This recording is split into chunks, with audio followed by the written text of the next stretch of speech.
જાહેર સુરક્ષા સુનિશ્ચિત કરવા ભરૂચમાં મોકડ્રીલ યોજાશે. જિલ્લા ભાજપ પ્રમુખની ભરૂચની જનતાને અપીલ. ભારત સરકારે નિર્ણય કર્યો છે કે 7મી મેએ બુધવારે સિવિલ ડિફેન્સ મોક ડ્રીલ કરવામાં આવશે. યુદ્ધ અને કટોકટીની સ્થિતિમાં આ પ્રકારની મોકડ્રીલ કરવામાં આવે છે. ગુજરાતમાં રાજ્યના 18 જિલ્લાઓમાં સાંજે 4 વાગ્યાથી 8 વાગ્યા સુધી આ મોકડ્રીલ ચાલશે. દેશભરમાં હાલ પાકિસ્તાન સામે આક્રોશનો માહોલ છે. 22 એપ્રિલે જમ્મુ કાશ્મીરમાં પ્રવાસીઓ પર આતંકીઓએ કરેલા હુમલા બાદ પાકિસ્તાન સાથેના સંબંધો વધુ તણાવપૂર્ણ બન્યા છે અને ભારતે આ કાયરતાપૂર્ણ કૃત્યનો જડબાતોડ જવાબ આપવાનો નિર્ધાર કરી લીધો છે. ત્યારે યુદ્ધની તમામ તૈયારીઓ કરવામાં આવી રહી છે. એ જ તૈયારીઓના ભાગરૂપે દેશભરમાં આ સિવિલ ડિફેન્સ મોકડ્રીલ કરવામાં આવી રહી છે. ભરૂચ જિલ્લા ભાજપ પ્રમુખ પ્રકાશભાઈ મોદીએ યોજાનાર મોકડ્રીલ અંગે માહિતી અપાતા જણાવ્યું હતું કે પહેલગામમાં થયેલ આતંકી હુમલાને લઈ ભારત પાકિસ્તાન વચ્ચે યુદ્ધનું વાતાવરણ સર્જાયું છે. તેવા સંજોગોમાં ભારતમાં યુદ્ધની મોકડ્રીલ યોજાશે. ભરૂચમાં પણ મોકડ્રીલ યોજાશે.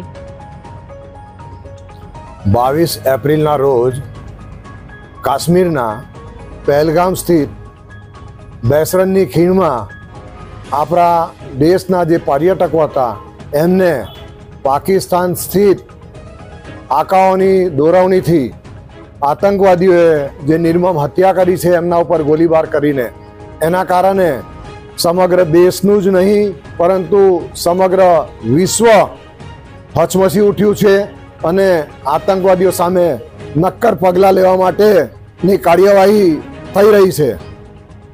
ભારત દેશમાં ગૃહ મંત્રાલય તરફથી પણ આવતીકાલે 7મી મેના રોજ ભારતના અલગ અલગ રાજ્યોમાં એ ઉપરાંત ગુજરાતમાં પણ અલગ અલગ શહેરોમાં અને એમાં ભરૂચમાં પણ આવતીકાલે મોક ડ્રીલ યોજાશે.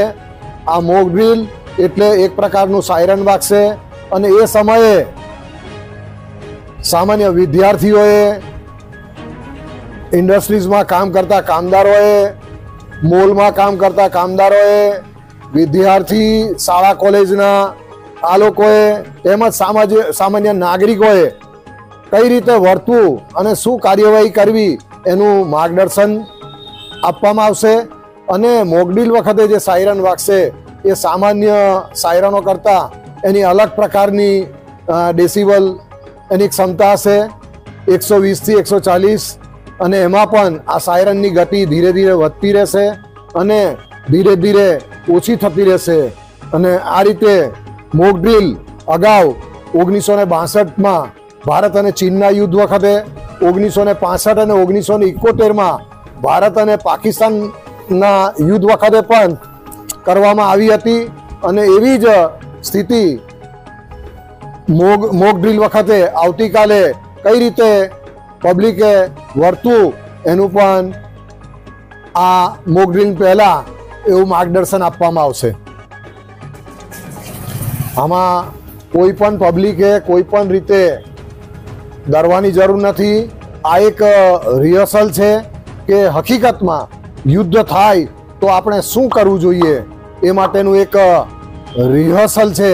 એટલે આ એના માટે દરેક નાગરિકે પ્રોપર રીતે આનું અધ્યયન કરવું જરૂરી છે.